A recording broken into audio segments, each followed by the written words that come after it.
Enfoque. A lusofonia em foco. Bem-vindos a mais um programa Enfoque pela Rádio Transforma e pela Revista em Comunidade. No nosso último Enfoque de 2021, temos a honra e o prazer de receber Roberto Cardoso. Pedimos a você que nos segue, que compartilhe esse vídeo, que se inscreva no nosso canal, que coloque gosto. E também no do Roberto. Roberto nem precisa pedir, né, Roberto? Mas é uma grande honra receber você de novo, Roberto. Para a gente fazer uma retrospectiva do ano de 2021, não é? E eu queria começar perguntando a você, acabou a corrupção no Brasil? Olá, muito obrigado pelo convite mais uma vez. É sempre um prazer poder estar aqui, poder conversar. E sim, acabou a corrupção no Brasil, era só tirar a Dilma que resolviam-se todos os problemas, a Dilma foi retirada, então todos os problemas acabaram. Acabou a corrupção, acabou a inflação, nós não temos mais problemas, aqui é um paraíso na Terra, é uma maravilha aqui. Gasolina com preço bom, a carne, não é? Todo mundo podendo festejar livremente, está tudo ótimo, não é?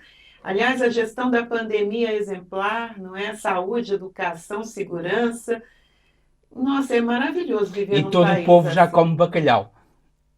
Ah, sim, nós estamos aqui com uma bacalhau dieta do que Natal nunca foi tão boa. Nós estamos realmente progredindo. Esse governo conseguiu. Estávamos à beira de um precipício e ele nos fez dar um passo à frente, né? Ah, maravilhoso. É uma sensação ótima. Mas no Brasil nós não temos a tradição do bacalhau de Natal, não é? Mas também não temos mais como cumprir nenhuma tradição, não é? Porque agora é o osso do Natal. Né? Não tem mais picanha, o filé mignon, o uísque, atum, o salmão, o caviar já tem destino, não é? Então, não é para os pobres, não é para qualquer Não, é, os senhores generais têm necessidades que o povo não tem, não é? Pobre não sabe gastar dinheiro? É uma grande questão essa. Para que o Brasil tem forças armadas, no fundo? Pois. Porque o Brasil praticamente não entrou em guerras em sua história. O Brasil entrou no finalzinho da Segunda Guerra Mundial, fez a Guerra do Paraguai que nem deveria ter feito, e fora isso, o exército brasileiro só foi usado contra o próprio povo, para dar golpe militar, para fazer pressões dos ricos contra os pobres. Ele é um exército que só é usado basicamente contra o próprio povo. Custa muito caro, não tem estrutura para nada. O dia que o Brasil se meter numa guerra com alguém, os Estados Unidos vêm e acabam com a palhaçada na hora. Então, para que exército? Eu acho que você é um ingrato. Nós temos no Brasil capacidade para ficar numa guerra por um tempo muito bom de 1 hora. Acho que você está sendo um pouquinho ruim, um pouquinho duro com o Exército Brasileiro. E, aliás, você tem meios fios pintados graças ao Exército Brasileiro. Então, não fala assim. E as estátuas de Duque de Caxias também estão bem lavadas para o 7 de setembro, que eles lavam direitinho. Fora isso... Pois é, pois é. E o Exército também o Exército, as Forças Armadas, de modo geral, já acabaram com toda a violência. No Brasil não acabaram. Já não há violência, ninguém morre no Brasil através de assassinato, não há ninguém assassinado nas ruas, já não há droga nas favelas. O Exército acabou com isso tudo, não foi? O Bolsonaro prometeu acabar com isso tudo. A violência, o tráfico de droga. As fronteiras já está estão todas protegidas. As fronteiras estão protegidas, não são mais aquele queijo suíço, ninguém mais entra por aqui. Aquele incidente de 2019 de ter cocaína num avião da Força Aérea Brasileira, na comitiva presidencial, acontece. Eu já vi essas notícias em todas as comitivas presidenciais do mundo. Seria muito mais grave se tivesse cachaça, não é? Então, eu fico vendo, assim, as pessoas ficam ampliando tudo, porque é comum cocaína em avião da comitiva presidencial. É raro em voo comercial, né? Mas comitiva presidencial é extremamente comum. Isso daí as pessoas ampliam demais. O general Augusto Heleno falou: eu não tenho bola de cristal, como eu ia saber? Eu fico preocupado porque o nosso presidente corre risco. Porque se o responsável pela segurança diz que não tem como evitar, o nosso presidente está em risco. Isso me preocupa, né? Ainda bem que ele... Mas o Brasil não é um país seguro, então o próprio presidente está em risco. Num país tão seguro como o Brasil, onde ninguém é assassinado, nenhuma mulher é violada, nem assassinada, anualmente, não é? No Brasil, ao fim destes anos todos, 3 anos de mandato, o Bolsonaro não acabou com a violência nem com os assassinatos. Não, o Brasil realmente não é um país seguro, porque, veja, a 20 metros do presidente, no condomínio onde ele mora no Rio de Janeiro, mora uma pessoa chamada Rony Lessa, que é um policial da PM que tinha 117 fuzis em casa. E é essa pessoa que assassinou a Marielle Franco. Mora ao lado do presidente da República. Isso é um grave risco, porque você imagina o que pode não acontecer Que ali. azar Ele não dele. Se ela assassinou, Ele não sabia. se ele assassinou a Marielle Franco, ali, porque é que ele não assassina o Bolsonaro que está ali ao lado? Mas ele tem Exato. uma coisa, tem uma ligação, né, Roberto? O filho dele não namorou a filha do assassino? Sim, o filho Pois do é, Bolsonaro, fica o mal, mais né, na novo, família. namorou a filha do Rony Lessa. Pois. E o Rony Lessa é PM também. Olha, esse condomínio onde ele mora, o condomínio Vivendas da Barra, quem tinha uma casa ali nos anos 90 era Ayrton Senna. Ui, Não sei como um policial militar como esse Rony Lessa ou um capitão do exército aposentado tem dinheiro para morar num condomínio desse, porque quem tinha casa ali nos anos 90 era Ayrton Senna. Não é um condomíniozinho não é uma vila militar. Mas isso por não exemplo. mas isso não é crime, nem é corrupção, pois não. De certeza que não é. Não, isso é tino comercial, porque as pessoas tino podem comercial, saber claro, investir o claro. seu dinheiro, e aí eu olho para pessoas fracassadas que acham que é corrupção. Não, eles só sabem investir. E agora o preço da gasolina no Brasil, com a privatização da Petrobras, agora também, como já está a mais do que... o escândalo maior é também é tino premiar, comercial da Petrobras, é? é premiar quem está ajudando a desmontar a Petrobras, não é? Claro, é porque assim, o projeto, a Petrobras é grande demais para ser vendida de uma vez só, Uhum. e ela precisa ser vendida aos poucos para a população aceitar. A população não vai aceitar amanhã, ó, vendeu a Petrobras. Então, primeiro, vocês estão vendendo as refinarias. Para vender as refinarias, o Brasil não tendo onde refinar o petróleo que extrai, vai ter que comprar gasolina, o petróleo já refinado. Por isso, como está comprando algo que poderia estar produzindo, o preço tem que estar atrelado ao dólar e seguir a cotação internacional. Aí, se os Estados Unidos fizerem uma guerra lá no Afeganistão, lá no Iraque, nós vamos pagar mais caro aqui, por um petróleo que nós produzimos. Aí nós estamos exportando petróleo bruto e comprando gasolina e óleo diesel. Esse é o projeto de venda. Aí, quando o povo acostumar que o preço é internacional e que não há necessidade de produzir, para que essa Petrobras que só me vende gasolina cara? Então, vende logo essa porcaria. É uma jogada e tanto, né? E outra, patriota. E na privatização por fatias da Petrobras, certamente que alguém leva luvas, não é? provavelmente quem compra é sempre o um Distrito amigo Federal dele. é uma zona muito fria e alguém tem de levar luvas para se aquecer no frio do Distrito Federal, não é? Leva luvas. Veja só como são as coisas. Eles tentaram privatizar os campos de petróleo que foram descobertos no pré-sal. O pré-sal é uma camada muito profunda do solo, abaixo do nível do oceano. É muito profunda mesmo, são 4 quilômetros, 4.000 metros de água. Aí depois tem uma camada de areia. Aí depois tem uma camada que chama pós-sal. Aí depois tem uma camada de sal. E depois tem esse pré-sal, e é lá que eles acharam petróleo. Dá 7 quilômetros de profundidade. Extrair petróleo dessa profundidade, sem que vaze, sem que cause uma tragédia ecológica, levar nessa altura toda até sair, é dificílimo. Ninguém no mundo tem tecnologia para extrair petróleo numa profundidade tão grande. Só quem tem é a Petrobras. Então eles queriam o petróleo do pré-sal, porque tem reservas ali muito maiores do que se imaginava, mas ninguém tem tecnologia para tirar.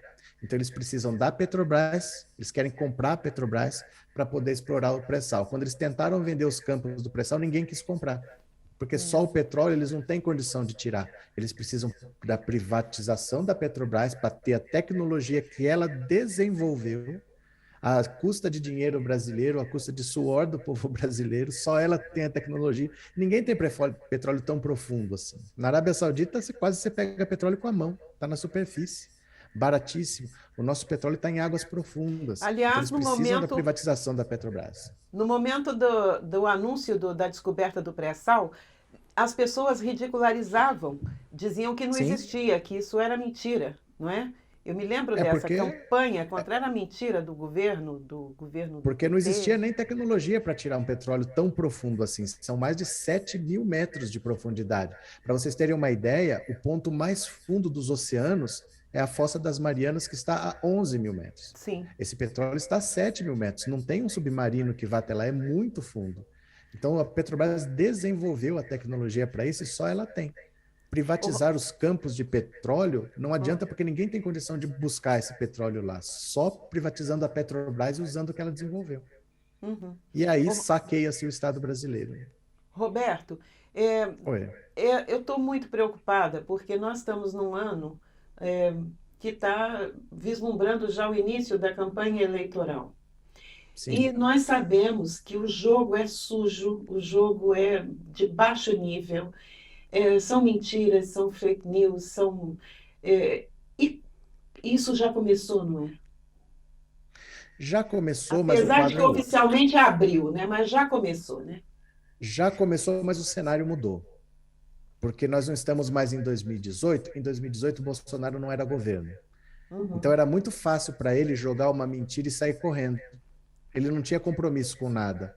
Uhum. Agora que ele é governo, ele tem que explicar 620 mil mortes por Covid.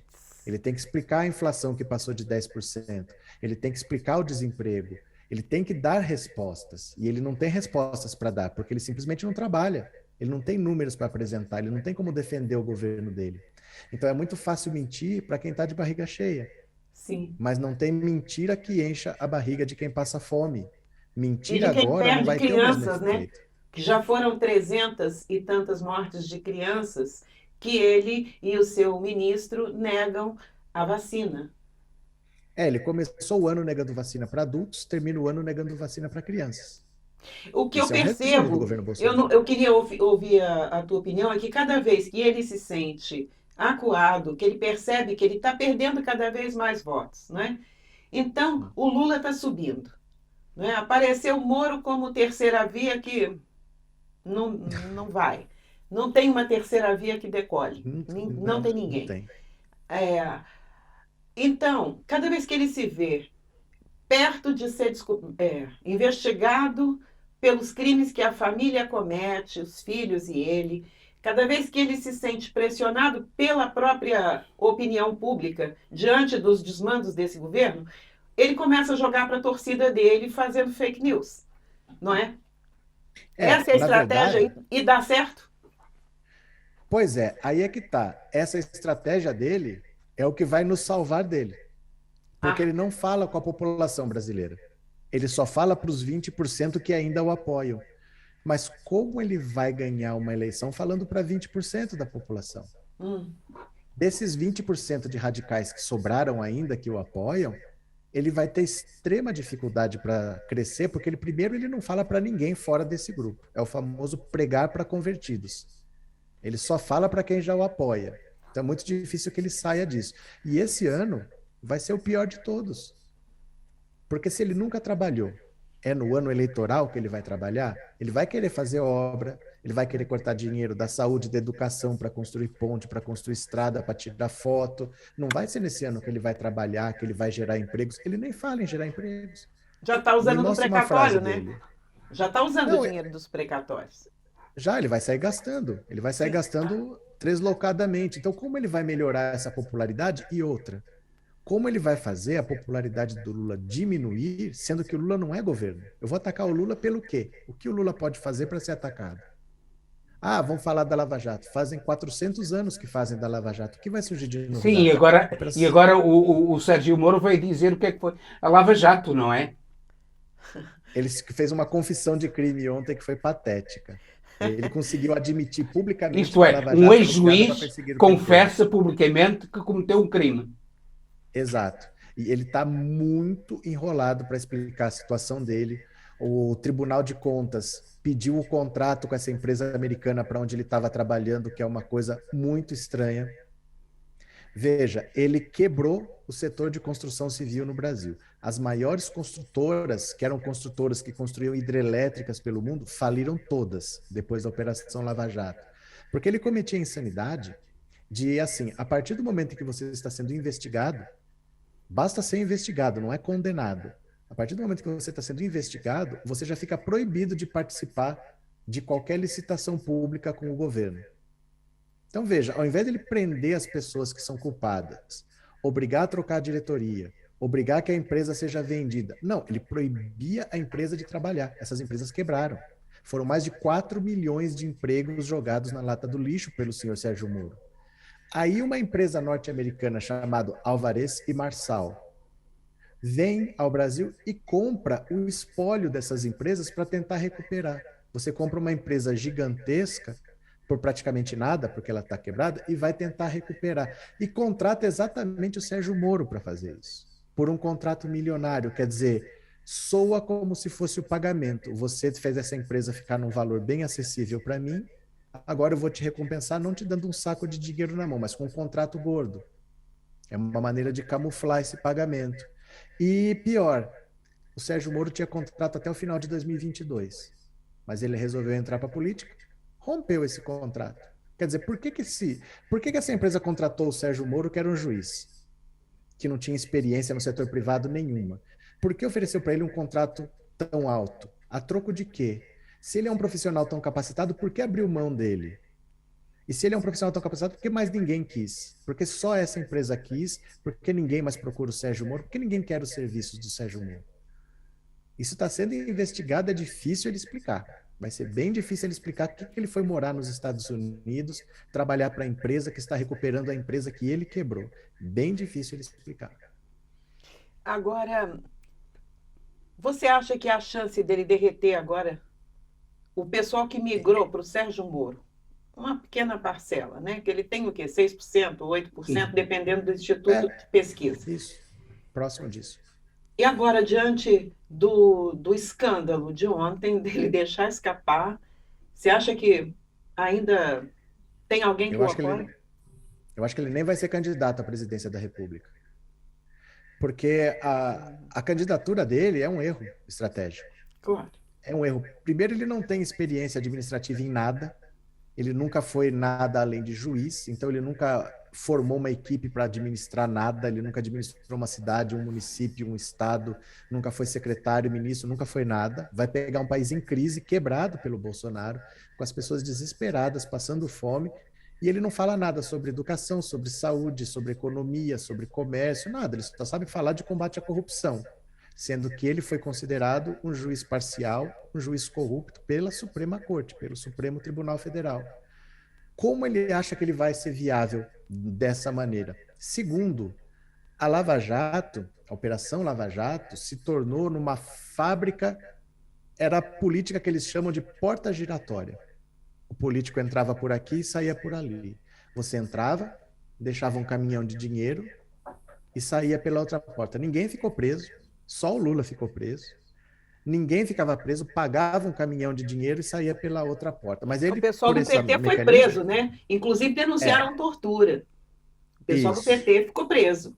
E agora foi inocentado, né? O Vacari foi preso, o Genuíno foi preso. Todo mundo. Isso. E agora teve que... Depois de humilhados, depois de passar toda aquela situação, aí desculpa, foi mal, não era assim.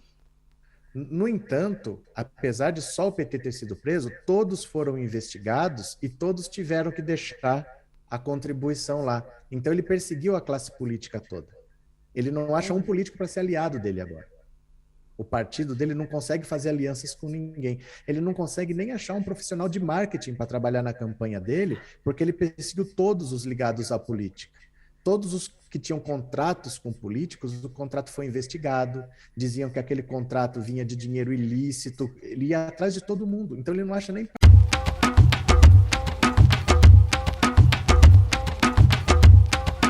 Em Foque. A lusofonia em foco.